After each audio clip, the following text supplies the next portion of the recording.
Hey everyone, What If Fan here, bringing you another exciting part of What If becoming a mangaka in One Piece world. You can find the fanfic title and the original author's name on my Patreon page. Make sure to check it out and show them some love. If you enjoy the video, don't forget to like, subscribe, and ring that notification bell so you never miss an upload. Also check out my Patreon channel for early releases of all the series, where you can find all the series released one day ahead of YouTube. Alright, let's jump into it. Chapter 461, The Golden Lion attacks Marineford once again. Long Ring Long Land Island. Inside the art store. How is he doing? Asked Rob, who was quietly enjoying a cigarette while sitting in the hallway of the empty art store. Without looking up at Dr. Kureha, he inquired about Worldoo's condition. If it weren't for the art store's ability to freeze his bad condition, he would have definitely died.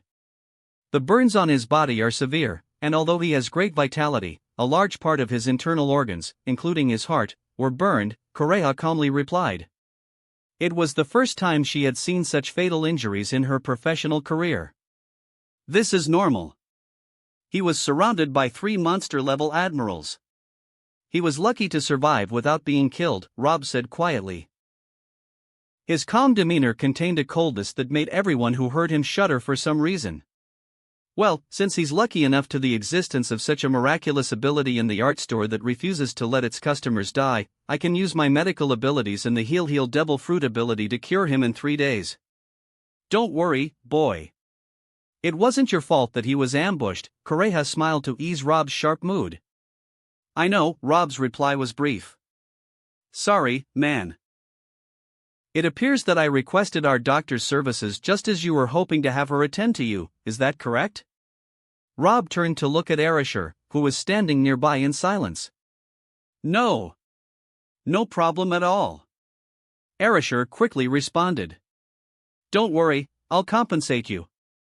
You can use the teleportation room to return to Shimotsuki town, and I'll give you the right to admit your sick mother to the medical room at the art store there. No matter how bad she is, she won't get worse inside, Rob said, pointing to the teleportation room after making some adjustments to his storefront system window. At this point, the existence of the teleportation room and the art store was no secret among Rob's followers, but outsiders still had their doubts. Thank you, Guild Master. I really don't know how to describe the magnitude of my gratitude. Erishur began to express his gratitude, but Rob interrupted him. No need. You're already a member of my guild, and helping you in your plight is helping my guild. You can show your gratitude by working hard when your training starts. Kureha and her medical staff will come to Shimotsuki town 3 days later to start treating your mother. After saying that, Rob stood up as he was also preparing to leave. He still had some unfinished business with the Navy. The progress of the War of Change had been smooth, with almost no human losses from either side. But since the release of the anime series Akame ga Kill, which directly challenges the authority of the government and undermines its influence, much like the Empire in AGK, the world government appears to have taken a turn towards utilizing its corrupt tactics. This was the world government that Rob knew well. They still hadn't completely lost faith in their strength, and they still wanted to challenge Rob and deliver a surprise blow. And this time, they had almost succeeded in killing the legendary hunter number 1 in his guild. I wonder if they're ready to receive my anger, Rob mused. In Marigoa, a few hundred kilometers away from Rob's current location, stands the majestic Red Line at a high altitude, hugging the clouds.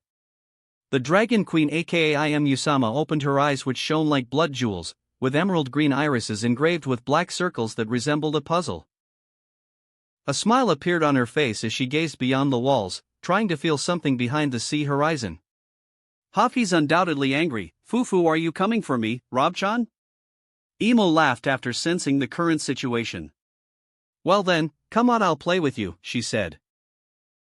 The manga book in her hand was open on a page displaying the Golden Lion pirate flag, which consists of a skull, large yellow hair resembling a lion's mane, and a yellow beard, along with a steering wheel in the background.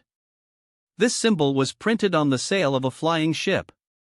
This scene takes place 20 years after Shiki's promise to make everyone who offended him pay, during his attack on Marineford, which happened 20 years prior. Haha, this manga gets more exciting with each chapter, said the queen of this world. One Piece events. Marineford. Returning to the current time context. Panic overwhelmed the Marines who had been performing their duties as usual until a huge flying ship suddenly appeared, bringing death with it. "This is crazy," Fleet Admiral Sengoku said as he looked outside with gloomy eyes. The old man next to him replied, "I only know one man who can pull off something like this." It was Garp. In fact, the scene outside was already shocking. Dozens of huge warships were suspended in the air over Marineford, and sirens blared as the Golden Lion flying island-like ship arrived directly above the Marineford. Sengoku announced, "A survivor pirate from the days of Gold, Roger." Where was he hiding for 20 years, wondered Garp. The man defeated by Roger and arrested, but who broke out of prison by cutting off his legs to free himself from the shackles. Shiki the Golden Lion. Garp continued saying. At that moment, Shiki appeared and said, "This is a warning," pointing with his hands. The floating Navy ships began to fall one by one onto the most sacred place for the Marines, their headquarters. Boom! Boom! Boom! Explosions continued to occur with the fall of each warship, and dozens of Marines died either in the explosions or the strong waves resulting from the fall of dozens of huge ships. Garp and Sengoku could only watch helplessly as everything unfolded before them. Fire! Fire! A vice admiral ordered his soldiers to shoot from the garrison cannons at the ship of Shiki, but the Golden Lion's vessel had already floated away, leaving Marineford in disarray. Shouldn't he have stayed quiet and remained a legend? Why did he come back after all these years to seek revenge against the world, wondered Garp. Finally, the only thing that echoed through the sky was the Golden Lion's laughter, "Jihahaha." Inside the Hall of the Five Elders. "Damn! He's returned after 20 years, exclaimed one of the Gorosei, the bald one. What does he mean by warning? The blonde Gorosei was also annoyed by the words of the Golden Lion. Why didn't Sengoku and Garp do anything to keep an old and decrepit man like him in Marineford forever? Saturn chipped his teeth angrily. Obviously, they were protecting the Marineford center. That's why the Golden Lion didn't dare to go far and throw those warships at them, the long-bearded Gorosei said calmly. But this is really a blow to our reputation. One pirate attacked Marineford twice in the same volume. After this, any random pirate will dare to attack the Marineford, the mustachioed Gorosei's eyes flashed with an angry gleam. This is the Golden Lion, after all. He's the only one capable of such a feat because of his devil fruit. Let's see what he will do next and for what purpose he came to warn our navy. Marineford. Damn you, Shiki, shouted Sengoku. That bastard attacked Marineford again. Is our headquarters a place for him to roam, come and go as he pleases?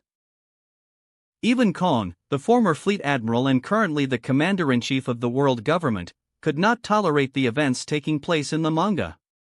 His strength is still terrifying even after all these years, Zephyr said calmly. Wahahaha. I look very handsome in this scene, the sunset on my face gives me an ethereal character, right, Sengoku? Garp laughed as usual. Garp, shut up, exclaimed Sengoku. The Shiki really treats us like easy targets to move. If we weren't afraid of him destroying the headquarters, we definitely wouldn't have taken a step, added Sengoku. He's already escaped so quickly. What a coward, humph, snorted Garp. Sengoku and Kon couldn't tolerate the situation in the manga at all. Just a few scenes ago, in previous chapters, Shiki managed to destroy half of Marineford and then was imprisoned in Impel Down for 2 years. But here he is again, after 20 years in the manga, causing the death of many soldiers and the loss of dozens of precious warships. The question must be raised, when did Shiki manage to touch all those warships unnoticed? There's no doubt that our future security system is a joke. Saru always touched on the most important things. I think the security system of Marineford needs to be upgraded after this volume. Chapter 462, Luffy vs. Giant Animals. Reunite with the Queen of the World. O'Hara, inside the Palace of Art. Why has Luffy suddenly appeared in the bushes instead of the sea? Wait. Even his clothes have changed. A look of shock appeared on Sora's face. This is really interesting. A flying islands? Even Toki felt that the situation was kind of strange.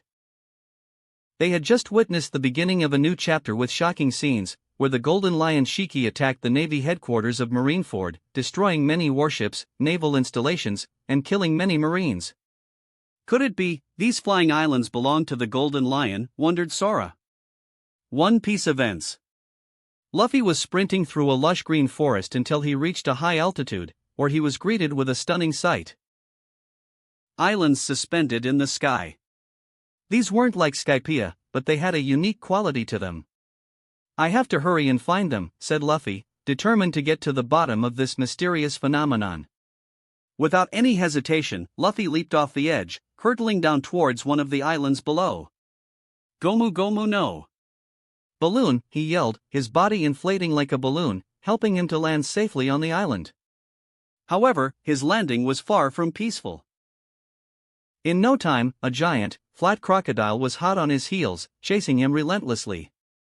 Luffy managed to outsmart the crocodile and evade its grasp, but the creature was quickly caught by a massive, wild octopus with many tentacles. The octopus's tentacles struck the flat crocodile with incredible force, throwing it far away. And then, to Luffy's surprise, the octopus began to pursue him too. The tables had turned, and Luffy found himself being chased by the wild octopus. Ha! Luffy was taken aback by this strange turn of events. A praying mantis? Just then, a giant mantis appeared out of nowhere and engaged the octopus in combat. The mantis proved to be the stronger of the two and emerged victorious, but it was soon challenged by a giant bear that was even more formidable. One after another. What's with this island? Luffy couldn't help but wonder as he observed the escalating battles. As the giant bear charged towards him, Luffy braced himself for a fight. Does he want to fight me? Luffy exclaimed as he unleashed his attack, Gomu Gomu no. Pistol. Luffy was sent flying with a single blow. Oh, yeah. I can't underestimate the animals here. Third gear. Bone balloon. Gomu Gomu no. Giant pistol. Finally, the giant bear unconscious after receiving a huge punch from Luffy, whose body shrank due to the side effects of using third gear. The dwarf Luffy fell onto the soft octopus, saying phew. That was close. The bad part about this technique is that it makes me shrink. HM? This octopus looks yummy. BFT, ha ha ha ha. Ha ha ha ha. Two beautiful women burst into laughter as they watched Luffy's funny fight with the giant animals. Sora wiped away a tear that had formed on the side of her eye from laughing before speaking.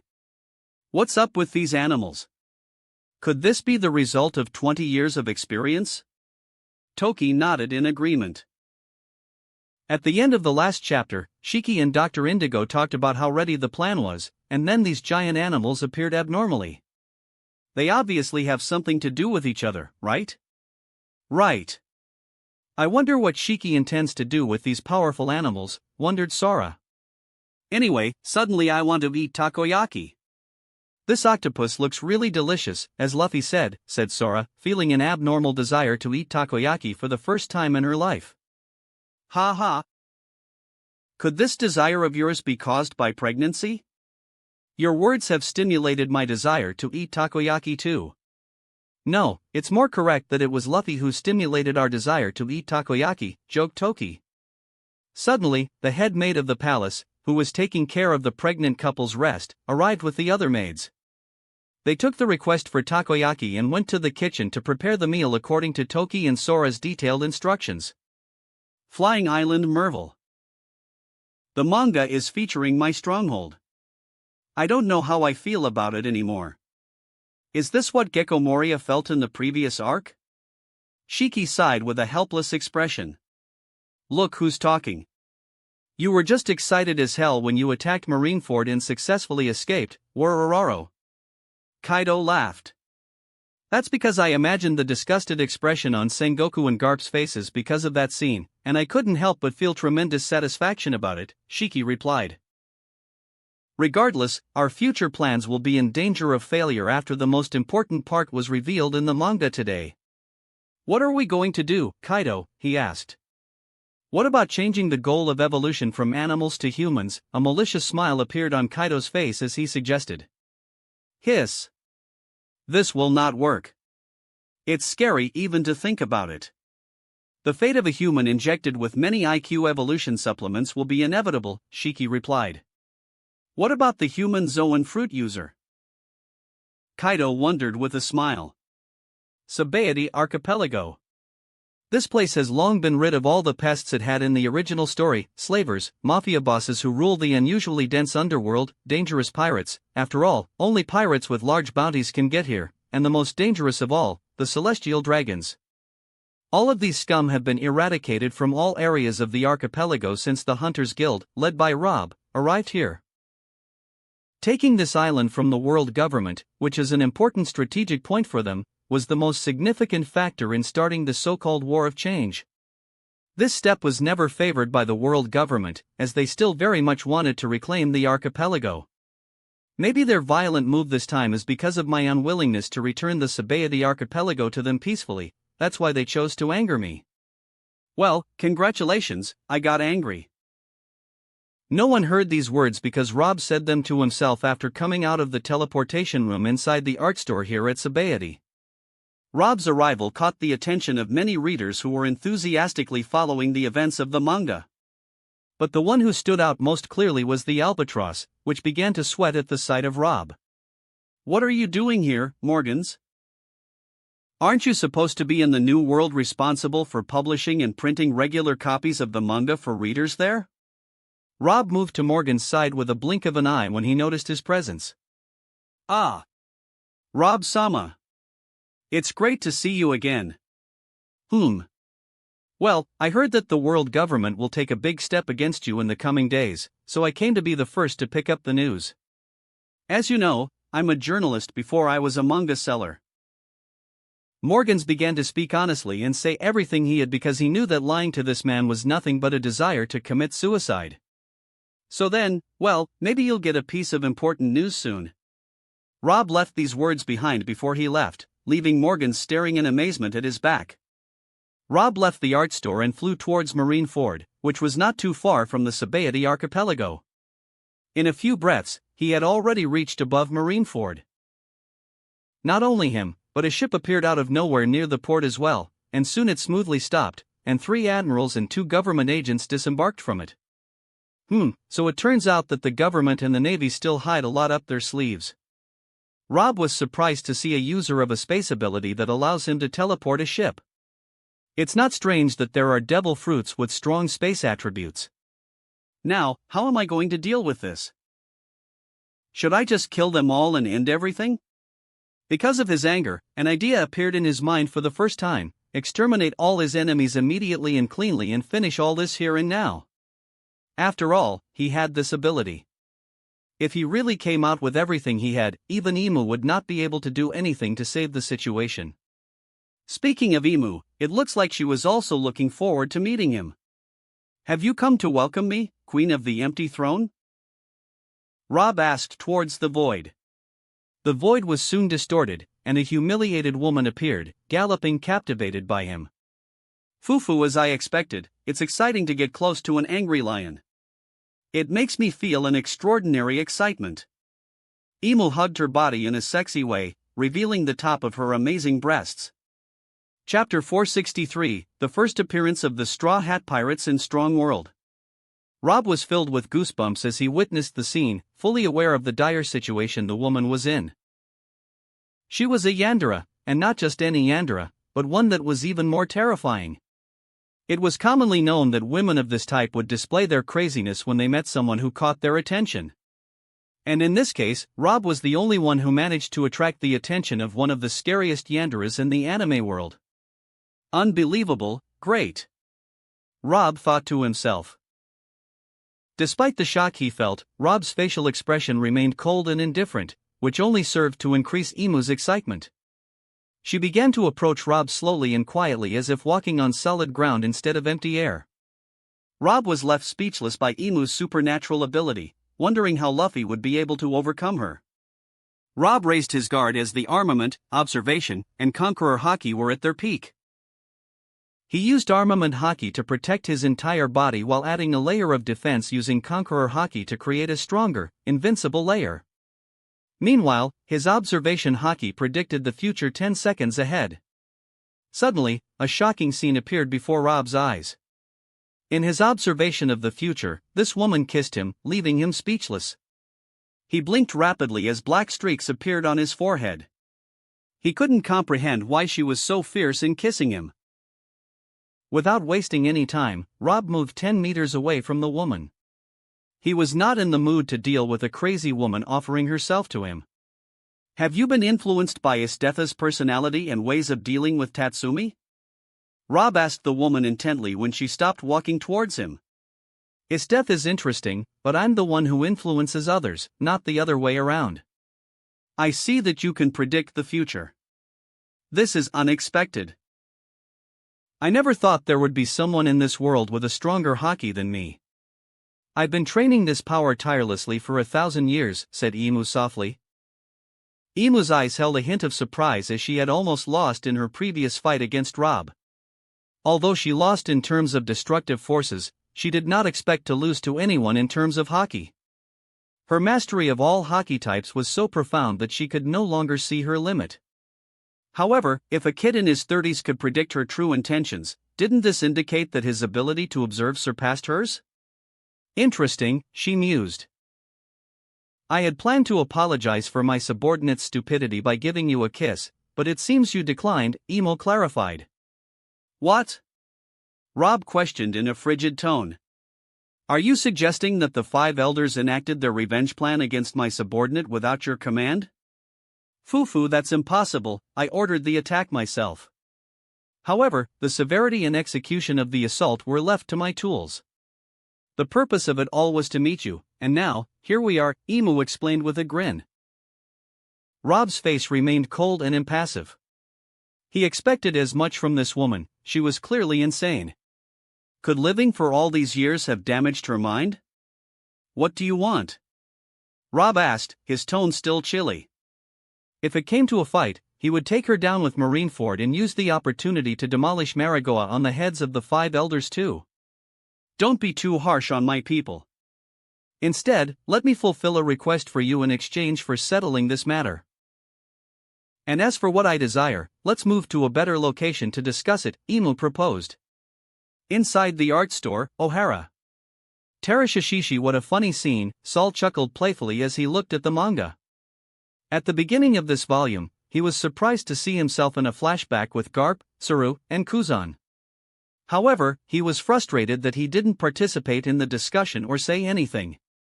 As the volume progressed, it became clear that the flashback wasn't intended for the Navy. Instead, it explained how the Great Pirate Era began, its aftermath, and the past of one of the 3 great pirates, the Golden Lion Shiki. Despite the success of Sengoku and Garp in demonstrating the Navy's strength. Suddenly, little Robin appeared next to Saul, who was in a normal human size, and she said, Uncle Saul. Can you tell me about the new chapters again?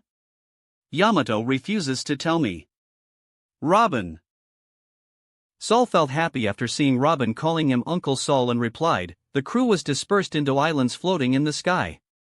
Obviously, this is the doing of the main villain of the arc, the Golden Lion. He said excitedly. Little Robin opened her mouth in shock. Oh. Isn't it shocking? Saul chuckled, Terashishishi. I was also shocked at first when I saw it. Look at you, you're wearing a green and white striped shirt, and your glasses give you an air of maturity. I wonder how the crew will beat someone like the Golden Lion. One Piece events. Ah! Brooke screamed as he noticed an army of fierce ants approaching like a black cloud. What happened? Frankie was surprised. Now ants? What? The ants passed through Brooke without paying attention and headed toward Frankie and Robin. They're after us, huh? Frankie pointed his hand cannon toward the group of ants, ready to blow them up. But suddenly Robin spoke up. Frankie, I thought you were out of fuel. Oh. You're right, exclaimed Frankie. Suddenly, a giant shark jumped out of the water, catching the attention of the trio and the group of ants as well. The shark was unnaturally huge and mutated into a long, snake-like creature. It's coming back, commented Robin. The shark jumped into the air for the last time in his life, as a group of ferocious ants turned it into a skeleton and devoured all his meat. Oh, like me. Seeing the shark's skeleton made Brooke feel familiar. Are you two okay? Now I know why they're not after you, said Frankie to Brooke. Ha! Brooke stopped. Frankie continued, you have no flesh they can eat. Ha! Isn't that kind of impolite? Brooke was angry. In his rage, he pulled out his sword and attacked the fierce ants. Every time he passed among them, he cut countless of them without them noticing. Eventually, he cut them all down. However, the remaining ferocious ants ran towards Frankie and Robin, who quietly continued their way, knowing that the ants group was already over. Brooke sheathed his sword. 3-verse humming. Arrow notch slash. As soon as he said that, the swarm of ants fell like rain. I am all bones, but there's something I'd like to do, said Brooke. Lose weight in specific parts of the body. Ha ha ha ha ha. Alvia, who was trying to maintain a professional facade, couldn't hold back her laughter any longer as she burst out laughing at what Brooke said. Hara hara hara hara. Even the new store goddess, Melona, mother of Perona, laughed heartily. The same went for the rest of the store goddesses who had the opportunity to read the volume up to this point. There was no one left who did not laugh because of what Brooke said. Even he himself laughed, ya ho ho ho ho. Seriously, what weight are you talking about? Ha ha ha, laughed Dr. Clover, who used to accompany both Brooke and Vegapunk at tea sessions and reading the manga. Ya ho ho ho. This swarm of ants is unlucky, they pissed me off in the manga, but what kind of ants are these? I have never seen ants with weapons in my life. Brooke stupidly tilted his head to the side. That's what's interesting about this. It's not just the ants. That shark that they ate is also abnormal, the giant animals that were chasing Luffy are abnormal, and these animals chasing Sanji and Usopp are also strange, said Vegapunk. No, this is interesting, this is a completely different evolutionary path than it should be, Vegapunk continued, amazed at the findings. I'm looking forward to seeing the cause and effect of these mutant animals. Chapter 464, Was Nami kidnapped? One Piece events. Anyway, what's up with this island? Wondered Frankie. I have never seen any animals or insects evolve like this before. It's a world where man's wisdom and abilities are insignificant, and strength is the only thing that matters, replied Robin. Hoof. An island where only the fittest survive, huh? Frankie said, understanding the situation. In the end, it turned out that Frankie, Robin, and Brooke were on one of the many floating islands. Meanwhile, on the main island of Merville, where it was currently snowing, Nami was relaxing in a covered pool wearing a sexy swimsuit. She looked beautiful beyond measure, like a young mermaid. As Nami swam, she noticed 2 channels for delivering seawater under the pool, which seemed convenient for escaping. When Nami finished swimming and went to use a towel, she heard loud music and saw the 3 idiots, Shiki the Golden Lion, Dr. Indigo, and a dressed-up gorilla, dancing. Hoof. Nami snorted contemptuously at the silly scene. Shiki laughed after seeing Nami's cold reaction and asked, Have you made up your mind, baby-chan? Let me go already, Nami replied coldly. Ja-ha-ha-ha-ha. A strong-headed girl. My kind of woman, laughed Shiki. Suddenly, Dr. Indigo walked toward Shiki, making annoying sounds that the Golden Lion could not stand. Can't you do something about your footsteps, Dr. Indigo? He complained. What are you trying to tell me? Shiki asked what Dr. Indigo was trying to say after seeing him attempting sign language. I just remembered there's something I want to show you, said Dr. Indigo. Now you talk, exclaimed Shiki. Suddenly, the dressed-up gorilla started laughing and clapping, which caught Shiki's attention. Mom, he exclaimed, shocked. Dr. Indigo exclaimed, a gorilla, no matter how you look at him. How was that? In the end, they clarified that they were only performing a comedy show for Nami. Don't look at me, Nami said, still indifferent. Just like ice, baby-chan. Jihahaha, replied Shiki, laughing. Why that day, thought Nami. Nami began to recover memories of what happened on that day, the same day Shiki attacked Marineford, and the same day they left the border of the Florian Triangle. Vegapunk continued turning the pages enthusiastically, as expected from Robin. She has enough knowledge to understand the situation on this island and can even say that this kind of animals is evolving in a strange way, he said. As he continued reading, he heard cheers from the readers around him. Even Brooke held his hand over his nose, which had started bleeding strangely. Wow! I have seen something so beautiful that it will make my life feel rosy forever, exclaimed someone from the group of readers. Oh my god! What kind of beautiful and sexy is this? How did Nami mature so quickly in the manga, said another, shocked. This is unbelievable. After the events of Thriller Bark, she looks like a completely different person, replied another from their group. She looks like a goddess in that swimsuit. A real goddess, said another person in amazement. It seems that the ingredients used in Sanji's food contain a deep secret. There's no other explanation for Nami's transformation since the East Blue Saga except Sanji's cooking. The same goes for Robin, who has become so cute, clarified one of their colleagues. Please, let's not speak too loudly. Miss Belmere warned us, the first person interjected. That bastard Shiki. He must have kidnapped the goddess of my heart, exclaimed someone else. Fuck you. I'd said stop talking loudly. Belmere exclaimed, damn the golden lion. Nami has really been kidnapped. Why did he do this? Alvia replied, at this stage, the only thing special about Nami is her navigational skills. I don't think the famous golden lion would kidnap a woman simply because of her beauty. Otherwise, we would have heard of him doing it before. As the author's wife, it is not unusual for the light of wisdom to radiate from her, as she can foresee the events of the manga drawn by her husband. After all, she had a profound comprehension of the One Piece manga and all the characters who had appeared in it so far. You're largely correct, older sister Alvia, Belmere replied confidently. But that doesn't justify why he refers to her as Baby-chan. This disgusting old man is clearly molesting her. Gloriosa explained. She puffed her cheeks angrily, resembling an exact copy of the annoyed Chika Fujiwara. Anyway, Nami was her dear friend, so this scene would definitely upset her, as well as Otoheim, Alvia, Melona, and Matri. Even Toki and Sora, who were resting in the palace instead of assisting customers. Will the golden lion cross the line? Belmere wondered with a trembling voice. She knew that her daughter looked very sexy in this outfit, sexy enough to trigger men's animal instincts at least 10 times.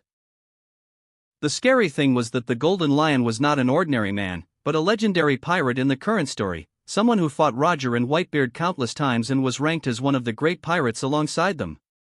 He also fought Sengoku and Garp and destroyed half of the Marineford.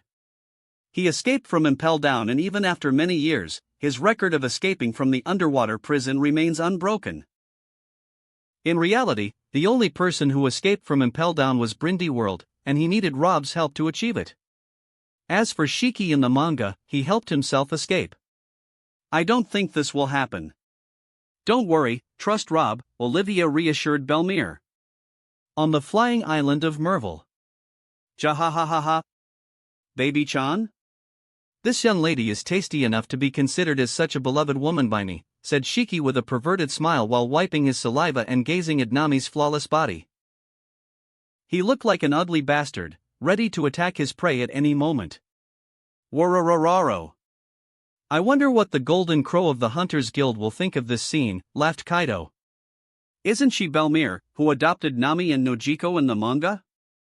I believe she sees Nami as her daughter, so she'll curse at you for kidnapping her in the manga right now, analyzed Kaido, sipping his sake. That woman? Oh yes, she's considered Nami's mother, but why should I care?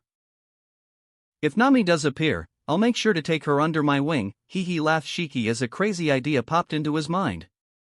After all, she's a very talented woman, far better than the trash meteorologists I have on my ship. Kaido nodded in agreement. She's undoubtedly gifted, and her talent deserves to be showcased in a larger crew, one more significant than her current crew. Even Kaido was beginning to have foolish notions. Chapter 465, Is East Blue in Danger? One Piece Events. 1 week earlier, Sunnygo sailed smoothly on the calm sea after leaving the Devil's Sea. "What's happening in the East Blue?" asked Luffy. Nami, who was reading a newspaper, replied, "Danger. Mystery of towns suddenly disintegrating.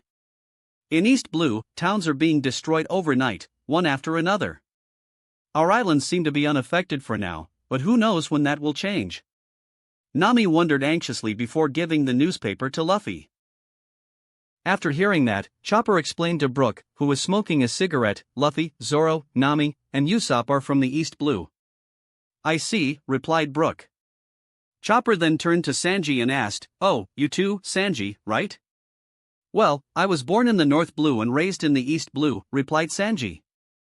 Back to Usopp and Luffy, who were reading the contents of the newspaper. Usopp exclaimed, "What is this? A meteorite?" Suddenly the sky over Sunnygo darkened, catching the attention of all the crew members. The Golden Lion flying ship Island ship, which had just returned from destroying some islands in the East Blue and threw some ships at Marineford. "What is that?" exclaimed the crew members. "An island?" Nami was shocked. "How is that island flying?" shouted Luffy. "It has sails," said Robin. "Is it a ship?" wondered Frankie. "In Kokuyashi Town, East Blue, inside the art store." "Captain Zeph, what do you think caused the destruction of several islands in East Blue?" Patty asked with concern. "Well, who else but Golden Lion Shiki could be behind this? Is there another enemy involved in this arc?" Zeph replied. "That's what I also thought, but could there be someone else?" Karn chimed in. "After all, the Golden Lion is currently with Luffy and his crew in the Grand Line, which is very far from here." As if navigation is a difficult matter for someone like the Golden Lion who can fly and make ships and islands fly, Zeph remarked, feeling that his crew's intelligence had declined since they left the piracy business and became cooks.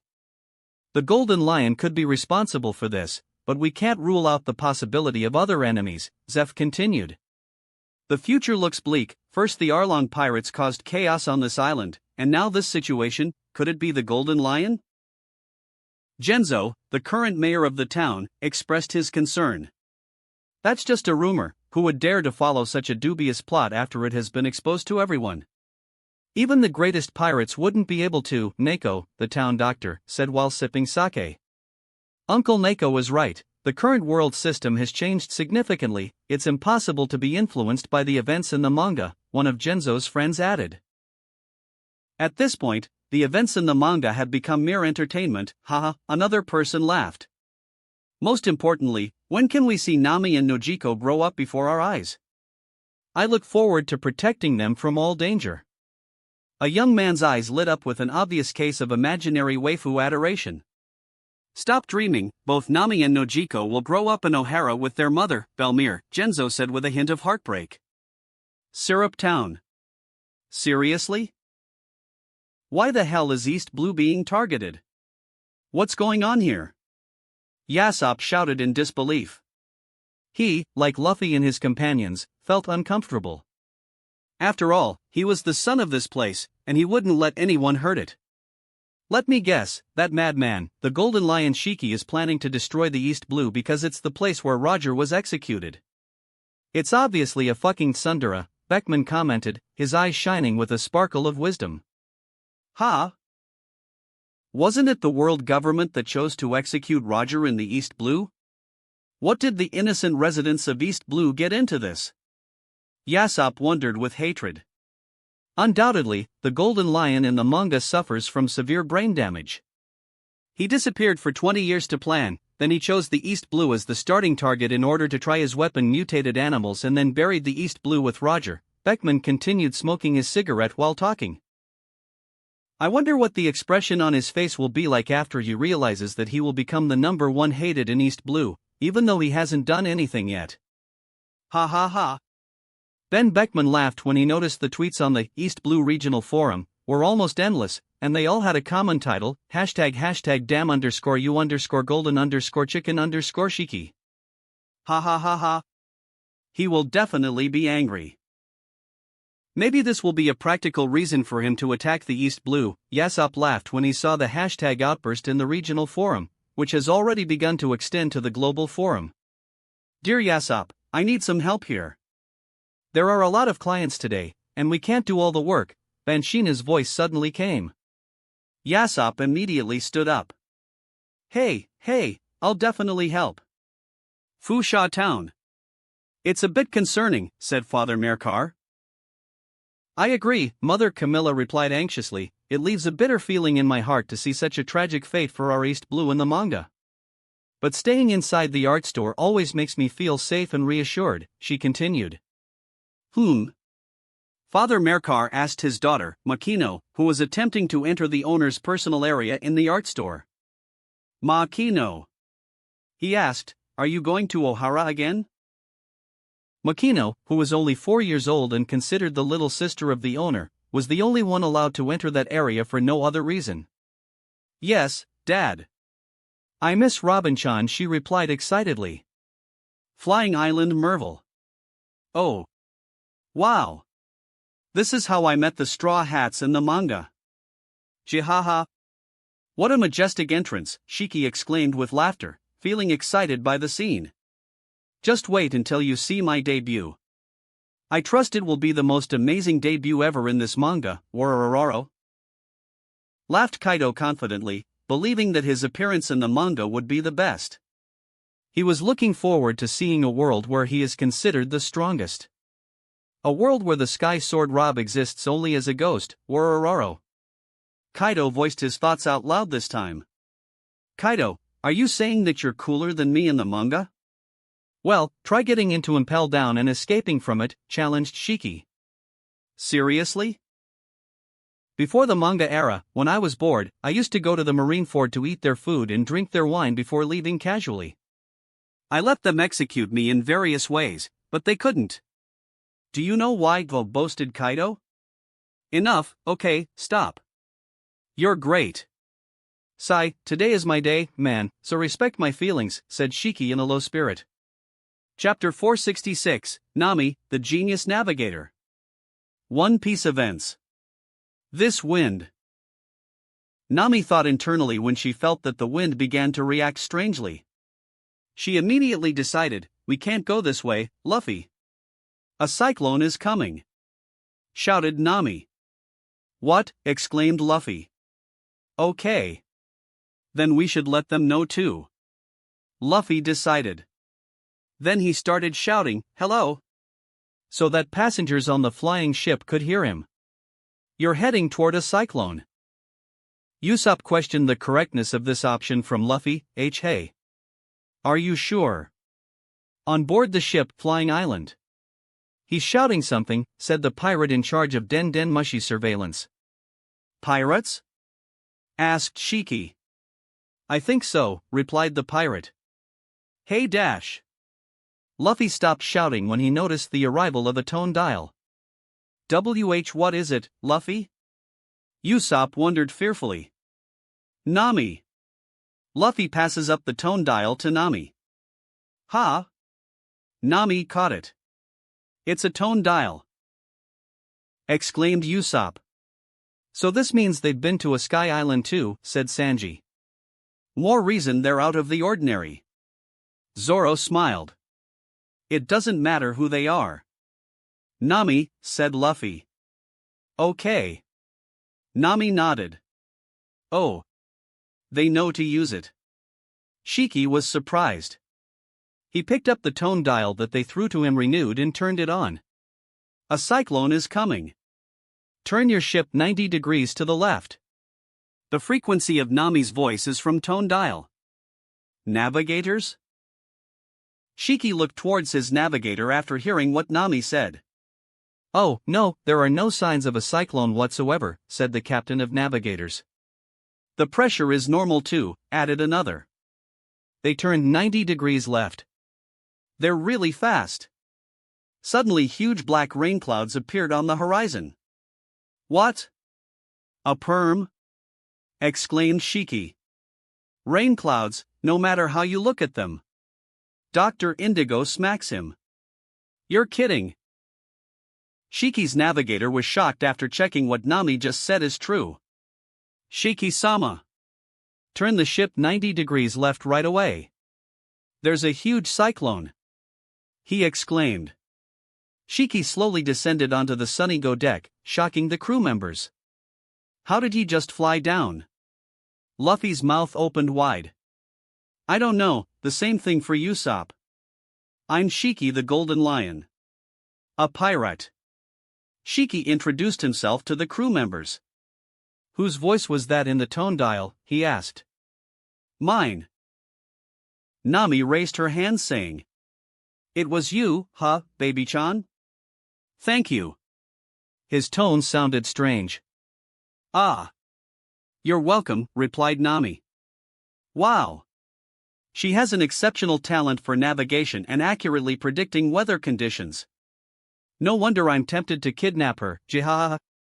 Shiki laughed. Nami's navigational skills were widely recognized in the pirate world, with even famous bearded navigators admitting their inferiority to her. Shiki's desire to have someone as talented as Nami on his crew was no surprise. In addition to her talent, Nami was also exceptionally beautiful. Shiki was especially impressed with her help to him in the manga, which played a key role in his decision to kidnap her. Wararararo. Despite all the advanced weather monitoring technology, your navigators are still useless. A little girl relying on her intuition managed to outdo them all. Kaido couldn't help but express admiration. This just proves how amazing Nami's navigational abilities are. Humph. Don't get too cocky, you don't have a navigator as skilled as her, Shiki snorted.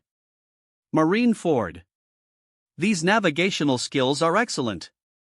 It's no surprise that even a villain like Shiki treated her with kind gloves in the early chapters and didn't use intimidation tactics. Sengoku was excited as he anticipated the upcoming chapter, which was full of interesting events. So far in the manga, the direct reason for the Straw Hat Pirates' current situation on the floating islands of Shiki has been explained. Wahahaha. This foolish grandson only found the Golden Lion to help him. I can't wait to see the look on his face when Shiki stabs him in the back. Garp laughed heartily as if his own grandson wasn't the one in trouble. I believe this experience will be very beneficial for him and teach him never to help anyone again, Zephyr sneered. This chapter once again showcases the kind-hearted nature of this wonderful crew. Even towards other pirates, they have a refined mindset. Saru was truly impressed with the Straw Hat crew, and her admiration only grew with each volume. After all, throughout their journey thus far, Luffy and his crew have saved countless lives, including an entire country, the Alabasta Kingdom, from certain destruction. For this reason, all readers, regardless of their factions or affiliations, had great admiration for Luffy and his companions. The only difference is that some acknowledge it and some reject to do that. Ohara. Inside the art store. I can't believe how stupid the protagonist is. Fufufu, this is unbelievable, Doflamingo chuckled at Luffy's simple thinking. He summoned a lion to the sheep's den, Enel joined in the mockery. The current Enel was different from the original, who was believed to be a god. This change resulted from various factors, unlike Doflamingo, who remained true to his character in the manga. Even with strangers, he's just so gentle. Rosinante appreciated Luffy's charming personality, unlike Enel and Doflamingo. My beloved daughter is showcasing her excellent navigation skills again, exclaimed Belmere. Sigh, this will only bring more jealousy and envy toward her, she sighed. Since the Arlong arc, Belmere had recognized Nami's exceptional navigational talents and the potential danger that came with it.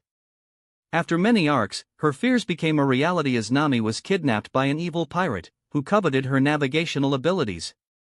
Chapter 467, Fuwa Nomi. Maragoa. In the private flower garden of Imu within the Pangaea castle, amidst lawns, flowers, and beautiful butterflies, some bees could be seen hovering from one flower to another. Sitting on a comfortable sofa in the garden was Rob, with a luscious woman sitting across from him. So, what do you want to discuss with me? I have to remind you that we are enemies. I came here not because I trust you, but because I am confident in myself, he said. Emu chuckled. Haha, no need to try to clarify what is known. I trust that if the 5 elders see me having a drink with their beloved lord, the expression on their face will be pleasant to see, Rob said sarcastically. Emu found this amusing. Wow, let's see their fun facial expressions then, she said, about to band her fingers when Rob stopped her. Hey, are you crazy? I was just kidding, he exclaimed. Tisk, that's no fun, Emu pouted momentarily, behaving like a child whose toys were taken away. Anyway, I wanted to discuss with you about, how much do you know about me? Do you think that I am the same person as the one who will one day appear in the manga at the head of the 5 elders? She asked calmly. Rob's eyes narrowed in confusion. At least you have something in common with your version in the manga, he said after deep thought. And what is it? Emo asked curiously.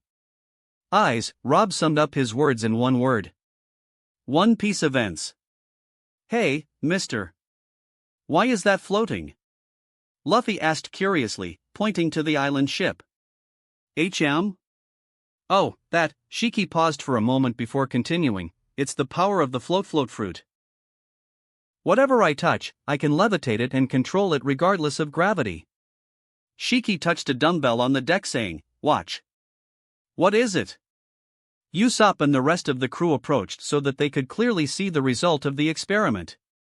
As soon as Shiki raised his hand, the dumbbell rose into the air as if there was no gravity to hinder it, or rather its weight was cancelled. The dumbbell fell again after Shiki stopped controlling it and Zoro caught it easily. Wow! Mister! Make me float too! Luffy shouted excitedly. Me too! Me too! Shouted Chopper too. Jahahaha. Too bad. It doesn't work on humans other than myself, or on animals or other living creatures, Shiki explained. What? That's no fun. Luffy was annoyed. Boo! Boo! Usopp and Chopper too. Shiki walked to the mast and sat down before speaking. In any case, I'm inviting you to my hideout. As a token of my appreciation. You'll come, won't you? Asked Shiki. Thanks, but no. We have to go to the East Blue, replied Luffy. Luffy? The rest of the crew reacted noisily after hearing this. WHWH, what about our adventure? Asked Usopp. We can start over any time. You can't just sit back and watch your hometown get destroyed, can you? Said Luffy, smiling. Well. Usopp stumbled. It's decided, then. Sanji took another cigarette. Are you serious? Asked Nami, still shocked. Why yeah. You're right. Good. Usopp felt happy after finally hearing this from his captain. No doubt he was worried and afraid for the safety of his homeland. So? No need for thanks, Luffy told Shiki. I like you even more now. Exclaimed Shiki. I see. You guys are from East Blue, huh? You must be worried, then. Said Shiki. All right. I'll use my powers and take you there. Shiki decided. Really? Thanks, mister. You're a nice guy. Luffy felt very happy after hearing that. Using the power of the Golden Lion Shiki, Sunny-Go flew up into the sky smoothly behind the island ship. Look! I see something, exclaimed Chopper after seeing so many islands hanging in the sky. Merville and the surrounding islands appeared in a very picturesque scene. Islands with surrounding seas. Islands with their rivers and forests, each island has a different ecosystem. This is incredible! Luffy shouted in disbelief. Are they floating because of your powers? Asked Usopp with amazement. Yes. Once I make something float, it keeps on floating, said Shiki. Wayo! That island is enormous. Luffy pointed to the huge island in the middle. We're here, thought Shiki. Well, then, he walked towards Nami and then his expression changed to a sly one. This is Merville. A perfect island for adventures like yourselves. Enjoy it to your heart's content, exclaimed Shiki. The crew reacted when it was too late. Shiki picked up Nami and sent everyone flying, as they dispersed on different islands. The navigator is mine, shouted Shiki.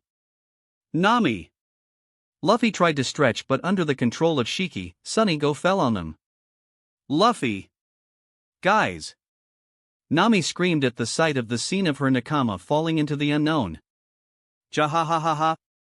Jahahaha. Only the sound of Shiki's laughter echoed at this moment. This was Shiki's first victory over Straw Hats. Ohara. Wow, the Fuwa Nomi is such an amazing devil fruit, exclaimed one reader in awe. What's wrong with this devil fruit? Why is it so overpowered? This is insane, exclaimed another reader, nearly popping their eyeballs out of their sockets. How amazing would it be if I could eat this devil fruit and freely soar through the sky, and move anything with just a touch? I'd practically be a sky god, gushed another reader, lost in a daydream. Heh, these weaklings think they'll become as powerful as the Golden Lion just by eating his devil fruit, sneered Doflamingo. The thing Doflamingo despised the most was stupidity, and he always held disdain for those he deemed unintelligent, as he believed it directly led to weakness. In Doflamingo's opinion, Luffy was not stupid at all. Flying Island Merville. Ha? Seriously? Kaido was puzzled. Did he just call you a nice guy? Wararararo. A nice guy, Wararararo? Kaido laughed until his eyes teared up. Jahahaha. He didn't lie. I really treated them kindly. I offered them a free adventure on my territory. Isn't this the work of a nice guy like me? Shiki laughed as he spoke. He really liked the way he tricked the Straw Hats. Anyway, my devil fruit is the best devil fruit that has appeared in the manga so far.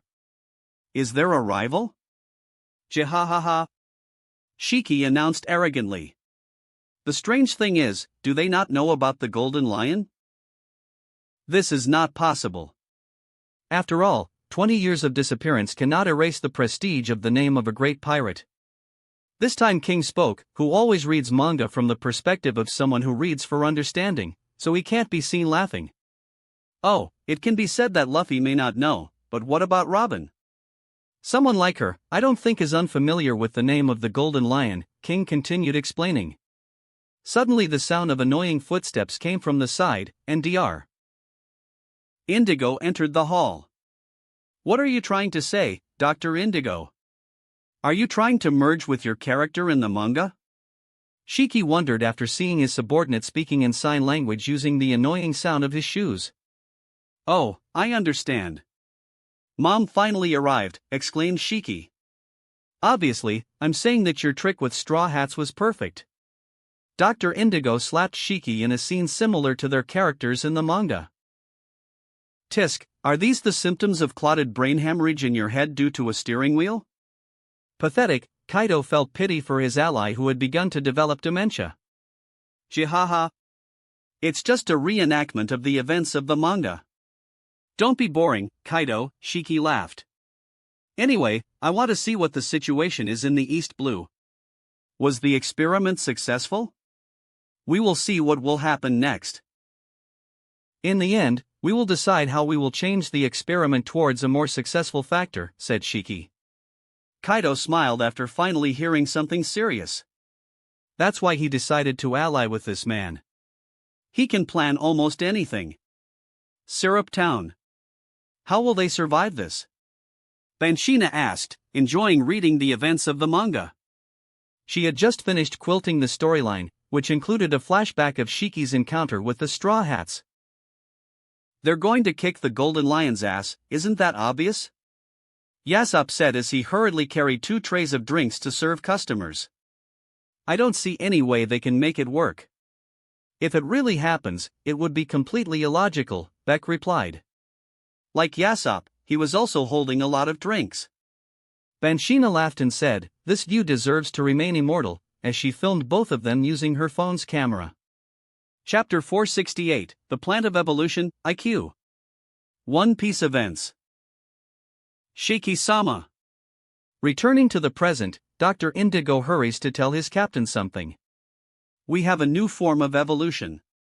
Dr. Indigo placed the cage that he was holding on the ground. Inside the cage, a yellow bird appeared that looked somewhat like a Pokemon. Look at this, said Dr. Indigo. Nami. Ha! A guitar? Dementia has returned to afflict the golden lion. A bird, no matter how you look at it. Dr. Indigo slaps Shiki in a funny scene. How was that? It is clear that the golden lion and his subordinates love clowning. At this moment the bird left his cage and stood on Shiki's head, but not only that, but he discharged a high charge of electricity that led to the electrocution of all three. You son of a bitch! Shiki crushed the bird to the ground in anger. Hey! Nami ran to protect the little bird. That was the evolution? Asked Shiki. Yes. He specializes in discharging electricity, replied Dr. Indigo, who was still affected by electricity. What do you mean, evolution? Oh, yeah. I should tell you, since I'm asking you to join my crew, said Shiki. From the beginning, there were animals on this island that evolved in strange ways. The cause is a plant called IQ. It affects the animals' brains, making them evolve in ways to adapt to the environment. In the background appeared a plant with 3 green stems and a spherical pink flower hanging like a lamp from the head of the plant.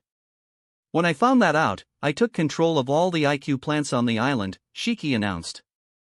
Now, after 20 years on this island, we've finally developed a new drug from IQ.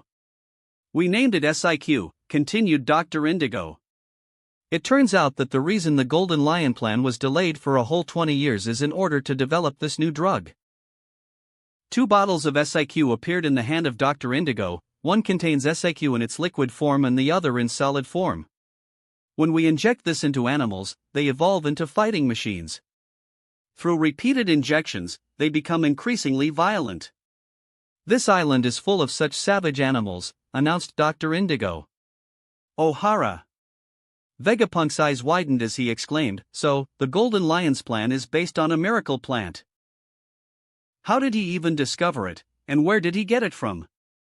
As a super genius scientist with the power of the brain fruit, Vegapunk knew about most types of super plants and their miraculous effects. However, he had never heard of a biological plant that could develop animals in a different way. This is unbelievable. Incredible. Where did the Golden Lion find this plant? He even gave it a name and created an effective medicine out of it. SIQ? Interesting. As a scientist, Vegapunk felt admiration for Dr. Indigo, who undoubtedly deserved most of the credit for finding the right formula to produce the drug called SIQ. Indeed, it's impressive, but it's unacceptable. Dr. Clover exclaimed. He's destroying the natural system of this island's animals, which is cruel to nature, in Dr. Clover's view. Accelerating the evolution of the island's animals and turning them into fierce monsters is nothing but a major crime against them. Clearly, the Golden Lion intended to use them as weapons of mass destruction. What do you expect from a pirate like Shiki the Golden Lion, Clover yo? Vegapunk asked. He continued, he is a pirate after all. This is a great opportunity for him. He just happened to have the necessary means to take advantage of it. Even for experienced scientists, controlling the direction of evolution of living organisms is impossible. I know. It's just. This bastard and his subordinates will tarnish the reputation of scientists, Dr. Clover sighed sadly. Yahohoho. The sight of them being stunned by this cute bird made me laugh. Brooke, who was really enjoying the manga's events, laughed. Oh yes, speaking of this bird, it's the strangest thing. Could it have eaten a devil fruit instead of a genetic mutation due to SIQ? Because I seriously don't think the latter is possible. Well, I take back what I said earlier. Seeing the bird swim away with Nami through the pool and into the sea at the bottom, Vegapunk quickly withdrew his statement. This only shocked him even more than before. He had to obtain this plant now. He wanted to study its properties as soon as possible. I have no doubt that if I asked Rob to get it, he wouldn't hesitate to go to Merville and pick it up for me, Vegapunk thought to himself. Marine Ford. Why are you sweating so much, Garp? Sengoku asked, surprised by his comrade's sudden change in demeanor. Garp had just turned pale and begun sweating heavily, but his expression had since settled down. What? You mean you didn't feel it just now? Garp asked with a serious expression. I didn't feel anything. What happened? Sengoku and the others, Zephyr, Kong, and Tsuru exchanged worried glances at Garp's seriousness. I felt a murderous intent that caused a violent reaction in my haki. It was as if someone intended to kill us, but then backed off, Garp explained in a heavy tone. Garp, don't talk nonsense, Sengoku started to say, but then there was a knock at the door. 3 admirals entered with torn clothes and light wounds. Kuzan, Borsellino, Sakazuki, you're finally back, Sengoku said as he and Kong stood up with solemn expressions. Kong asked, how did the mission go? Success, Akainu replied coldly. Excellent, Kong said with a big smile. We didn't deliver the final blow because if we did, the Sky Sword would have arrived and killed us, said Akiji. Damn it! How sure are you of his death, Borsellino? Sengoku slammed the table and shouted. He has only a 1% chance of survival. He suffered fatal injuries to his vital points. We already left him to breathe his last breath, that is if the Sky Sword doesn't intervene to save him, explained Kizaru. Don't be too complacent, guys. That man won't allow any of his subordinates to die. I just wonder how you plan to deal with his anger when it comes, Garp spoke mockingly this time. When they thought deeply about his words, an instinctive shiver spread along their spines, even Sengoku felt it. Humph. The 5 elders already have their countermeasures. There's no need to worry excessively, Garp, Kong said with a cold expression. Inside Pangaea Castle's government hall in Marigoa. So, they left him with fatal wounds? He's going to die before he reaches the art store, right? That's great. We finally got a lead on that damn man. Ha ha ha. This calls for a celebration. Wow. Let's wait for the news of his death too. The 5 elders laughed and rejoiced at the success of their meticulously planned mission. Now, they only had to wait for the Hunters Guild's reaction and prepare for an all-out war. One mountain could not contain 2 tigers. IQ? SIQ? Evolution in a different direction for animals dedicated to being fighting machines? The long-bearded Gorosei was thrilled by this amazing discovery. This plant has remarkable properties. Why haven't we heard of it before, wondered the mustachioed Gorosei with wide eyes. Is it only found on the Golden Lion Island? What's the matter with this guy's luck? Chapter 469, The Avarice of MADS Members. One Piece Events. Name Swan. Sanji lost count of the times he had shouted Nami's name on one of the floating islands. Don't shout. Usopp was hiding behind a sakura tree as he said that. Unfortunately, his warning was useless as a large flying bug began to chase them. Ah! A bug, exclaimed Usopp. What was even more terrifying was that the large bug breathed fire like a dragon. Robin Chuan. After defeating the giant bug, this time Sanji shouted Robin's name. I told you don't shout, repeated Usopp. Name Swan. Ah! A bird. But once again, Sanji's loud voice attracted a giant chicken that ran towards them, then a strange green animal that looked like a cross between a horse and a giraffe, but with a neck longer than necessary chasing behind them. We're definitely wasting our energy doing this, shouted Usopp. Robin Cha. Shut up, will you? This time a huge crawling worm chased them, but they managed to escape by climbing natural ropes hanging from a large tree. I'm gonna fall. I'm gonna die. Usopp was about to fall to his death if Sanji hadn't caught him. Phew. That was close. Sanji breathed a sigh of relief. Look up. From Usopp's position, he could see the monster lurking above the tree. Up. Up, up. Usopp repeated in fear. Sanji saw a giant blue saber-toothed tiger with 2 tails and 6 legs. Ha! Even Sanji was shocked by the terrifying appearance of the monster. Usopp couldn't believe it when Sanji threw him toward the monster. "Sanji-ku!" exclaimed Usopp. Sanji ran up the tree and lunged toward the giant tiger, Concasair. He kicked him in the middle of the head. "Damn cat." "Yes. Good job. Just as I instructed. Dash." Boom. Usopp's province wished with a nearby explosion, leaving a hole in the ground near him. "What now?" Sanji was annoyed. Many small bulls that resembled scorpions appeared, launching themselves at them like live bullets. "Ha! What the hell is this?" Sanji ran left and right to avoid being hit. The dense attacks of the bullet bulls caused part of the floating island to be destroyed, causing Sanji and Usopp to fall toward the island below. "Ah! Cut it out!" exclaimed Usopp. Luckily, they fell into a lake. North Blue, Germa Kingdom. The art store was buzzing with excitement, especially since the latest chapters of One Piece had just been released. As readers delved into the strange world of the Golden Lion stronghold, Merville, they couldn't help but feel thrilled. "Ha ha ha! Sanji's still the same, putting ladies first," one passionate reader exclaimed with a laugh. "Ha ha ha!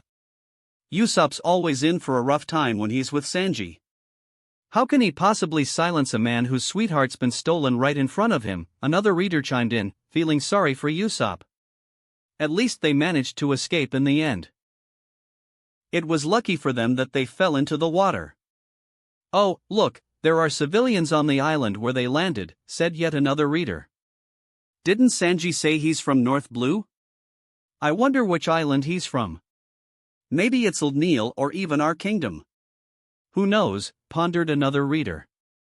As the readers continued their lively discussion, the island's king remained engrossed in the chapter's content. He couldn't believe the strange creatures that were being described. What the hell? A fire-breathing insect, a giant worm, a horse-shaped giraffe, a two-tailed, six-legged tiger, and now these small bulls that use their bodies as bullets to destroy a part of an island? What's up with these monsters? He muttered to himself. He was particularly intrigued by the IQ plant mentioned in the chapter. As a scientist, he knew its potential and was determined to obtain a sample of it. But how? Should I make a deal with the Golden Lion? But he may have already made deals with others for it, he thought to himself, feeling uncertain. Nevertheless, he refused to give up. He knew that if he could get his hands on the IQ plant, he could come up with a better medicine formula than SIQ. With an army of genetically modified monsters, he could easily rule North Blue, and who knows, maybe even create cloned humans with the power of monsters. Judge couldn't help but lose himself in his dreams as he plotted and schemed. The New World, Aurora Island. If Judge is simply a scientist with a dream of acquiring the plant from the Golden Lion, then his colleague in a certain organization has already obtained it. Moo ha ha ha. I can't believe this small plant has such miraculous effects, exclaimed Queen, one of the 3 disasters of the Kaido crew. He was thoroughly enjoying the chapter which chased various strange monsters behind Sanji and Usopp, all thanks to the plant responsible for this bizarre mutation already being in his possession. For a biologist like him, seeing such results in a manga was the greatest joy and an opportunity to understand their cause. I will extract a medicine that is several stages superior to SIQ from this plant. I will astonish Kaido-san and the Golden Lion, mohahaha. The New World, Punk Hazard. Punk Hazard used to be the headquarters of the renowned scientist Vegapunk. The world government granted the island to Vegapunk and a few other scientists, including his former colleague from Amadeus, Caesar Clown, so they could conduct scientific experiments. However, after Vegapunk acquired his current island, Egghead, he left Punk Hazard. Since then, Caesar Clown has become the island's administrator. Unlike the Punk Hazard of the future, the current island was once a green, unpolluted place. Is this Dr. Indigo Clown a pathetic imitation of me? Shurararo, commented the 32-year-old Caesar Clown, who had short hair and had already consumed the Gazgas fruit, giving him the ability to wear his gas robe. Anyway, this IQ plant is fascinating. If I can obtain it, I'll surpass even Vegapunk and that chubby blonde in botany. Shurararo. Chapter 470, punishment with Conqueror's Haki. Okay, but do not assume that they can survive my provocation with impunity, Rob said calmly. Upon seeing this, Emu became annoyed but couldn't stop Rob from doing what he was about to do, or rather, what he had done already. She had just witnessed a terrible future. Well, as long as you don't kill them, Emu chuckled. At that moment, Rob's eyes sparkled with a sharp purple glint, and then boom! Marigoa was completely shaken. Those who were inside the art store felt nothing, but the situation was entirely different for those who were not inside the store at that moment. This is Conqueror's Haki. What a powerful Conqueror's Haki! We are under attack. Hurry and inform their majesties. The attacker seems to have bad intentions. The Cypher Pole agents ran around frantically, feeling weak in the knees from the Haki wave that was not even directed at them, let alone if it was. The fact that the Haki wave exploded from Marigoa, the Pangea castle, made them believe that they were under enemy attack. After all, they had never felt such an overwhelming Haki before. Those who had felt it before had already died before they could realize it. What's happening? Why do I feel like prostrating? Saint Merold sweated heavily at this moment, feeling the violent wave of oppression brought by Rob's Haki. Sir, I will protect you. Come follow me from here. We're going to the secret vault, shouted the CP0 agent in charge of protecting this celestial dragon family. Damn you! You still have the face to say that you will protect me after failing to retrieve the Yomi Yomi no Mi. I am a god on earth, no one can harm me, even if they want to, the paranoid Saint Merold said. It was clear that like most celestial dragons, he had a malfunctioning brain. Inside the government hall. Feeling the overwhelming Conqueror's Haki, the 5 elders immediately stood up. He's here. Remember, the most important thing is the safety of the Lord. St. Saturn announced with a fierce expression. Then, without hesitation, the quintet disappeared from the hall and headed straight to the royal garden. But before they could enter, they were swept away by a violent wave of Conqueror's Haki that sent them flying. The royal garden. Upon opening his eyes, Rob unleashed a terrifying pressure that covered thousands of miles of the Red Continent. This pressure caused purple lightning strikes of Conqueror Haki to form, creating a terrifying spectacle. Although Rob wasn't utilizing the power of the lightning fruit, his mastery of Conqueror Haki had reached a level where he could summon lightning without relying on the fruit's ability. However, the lightning made of Haki was not ordinary lightning. Rather, it was a flash of spiritual lightning that represented the word death for anyone who came into contact with it.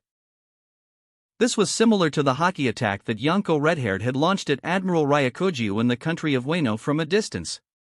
The deadly lightning bolts of Conqueror Haki originated from the Pangea Castle, the highest point on the Red Continent. From there, they descended towards Marineford with devastating force. Marineford. A legendary said, "Hey, we could still have chased another damn hunter," remarked Akainu after Akiji praised Brindy World's terrifying power and ranked him as deserving of first place. "Shut up, Sakazuki," Kizaru replied in a slow drawl. Humph. Akainu snorted and was about to continue the argument when Garp slammed his hand down hard on the table. Sawdust scattered everywhere accompanied by bursts of intense red-black Conqueror Haki. "One more word and I'll shove this indestructible manga volume up your magma ass." Garp's rage had already reached record levels. He wasn't satisfied with this sneaky mission in the first place, and now this bastard who had no right to call himself an admiral was praising himself. Garp! Sengoku shouted to calm the situation. He knew his colleague well, and if he really got angry, it would be best to pray for Akainu's soul. Akainu's expression changed to one of anger, but when he almost turned his fist into magma to face the marine hero, his observation Haki warned him of a fatal attack. Instinctively, he tried to dodge, but he found that he couldn't. It was as if the god of death had already locked onto him and was coming for his soul. It wasn't just him, Akiji, Kizaru, Sengoku, and even Kong all felt the same way as Akainu. Death was coming, and it arrived with a boom. The light purple and very black Conqueror Haki bolts collided with the highest building in Marineford, shattering it into pieces. The Conqueror hockey attack hit its targets with extreme accuracy. Arg! Garp, Suru, and Zephyr's eyes widened as they witnessed the destruction of the main building in Marineford. Most importantly, the three admirals, the current and former fleet admirals, were sent flying towards the unknown, their screams drowned out by the terrifying sizzling sound of the deadly Conqueror hockey. For the first time in his life, Garp felt afraid. Would his fate be the same as theirs if he had been hit? One Piece events. On one of the floating islands, a cold wind accompanied by heavy snow was falling. A little girl, perhaps 5 years old or younger, was walking in the middle of the blizzard while clinging to a small flower and protecting it from the cold with her frail body. Suddenly, the little girl's footsteps halted as she witnessed huge monsters fighting among themselves, a giant snake and a dinosaur-like creature.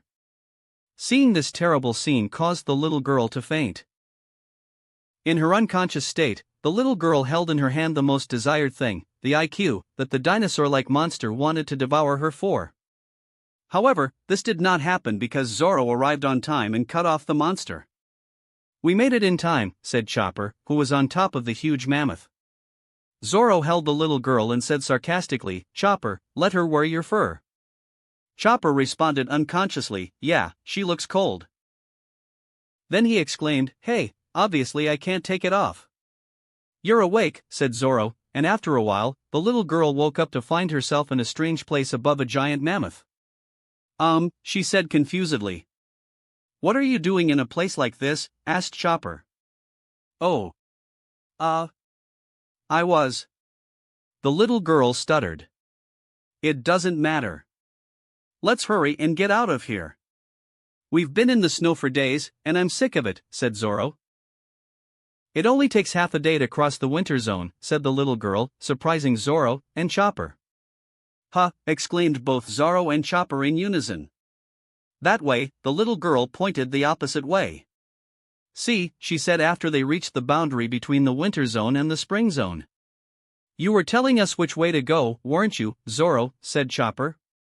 It was a coincidence," responded Zoro shamelessly. "My village is down that river. Thanks for saving me." "I'm Shao," said Shao. "Zoro. I'm Tony Chopper." "Ha! A talking gorilla." Shao was shocked to the point of fainting again. "Don't pass out," exclaimed Chopper. "Long Ring Long Land Island. Is he a fool for following the path indicated by Zoro? Ha ha ha. Ah, Shao, that's cute. Is the flower in her hand an IQ? You're right. I wonder why she was searching for it in such a cold environment. Ha ha ha." Zoro's sense of direction is still at its lowest level, as usual. I wonder if he inherited it from his parents. Speaking of which, his parents haven't shown up yet. The nurses continued their discussion about the manga events, unaware of the man in the far corner whose expression changed with every harsh comment. "I'm here, and actually, Zoro inherited his bad sense of direction from me," Roranoa Erasure thought to himself, not daring to speak out loud. "Ehehehe, that's funny, Dr. Koreha laughed while reading the manga. "Ha ha. This little girl is insulting my son by calling him a gorilla," she chuckled, despite not liking it, enjoying the comedic scene. Korea glanced at her medical team, who were also enjoying their time reading manga. It was a good thing to give them some time off before continuing the critical surgery for Brindy World. That wraps up this part of What If Becoming a Mangaka in One Piece World. Thanks so much for listening. As always, new parts drop every 4 days, so be sure to stay tuned. Also check out my Patreon channel for early releases of all the series, where you can find all the series released one day ahead of YouTube. If you enjoyed the video, don't forget to like, subscribe, share it with your friends, and please consider supporting the original author as well. See you in the next one.